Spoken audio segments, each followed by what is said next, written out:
ক্ষমতা কেড়ে নিল বিএনপির কাছ থেকে 111-এ, কিন্তু তাকে ক্ষমতায় ফেরত দিবে কেন? সুতরাং এই জন্য যা ইঞ্জিনিয়ারিং করা দরকার তাই করছে।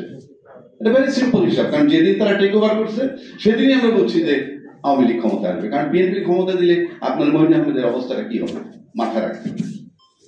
আরেকটা কথা বলি, যে অনেকেই বলেন যে এখন এই যে ডাকসু নির্বাচন হলো, সেখানে একটা বিশাল বক্তব্য আসছে যে আওয়ামী লীগের মানে ছাত্রলীগের ভোটও নাকি তাদেরকে শিবিরকে দিয়ে দেওয়া হয়েছে, এবং কেউ কেউ বলেন শিবির তার পরিচয় লুকিয়ে রেখে নির্বাচন করছে।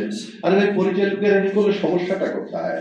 কানায় চাই চোখ, আমি চাই বিজয়, আমার তো বিজয় হয়েছে, আমি কিভাবে বিজয় নিব সেটা, আমি তাহলে লুটতরাজ কিছু করিনি।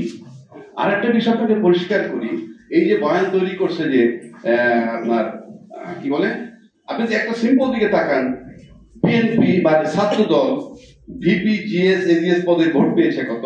5708, 5283, 5064, অর্থাৎ ভোটের একটা সংখ্যার মিল আছে। ইট ইজ ক্লিয়ার যে এই ভোটগুলো তাদের, কোনো সন্দেহ নাই। কিন্তু শিবিরের এই ভোট নাই। শিবিরের ভোট হবে এই দেশে 4000 3000 করে পার হেড, কিন্তু তারা ভোট পেয়েছে কত? 14042, 10793, 11772। এখানে তাদের ভোটের সংখ্যার মিল নাই, মানে কাছাকাছি নাই। তাহলে ভোট কারা দিল? এখন বলবেন ছাত্রলীগ দিচ্ছে।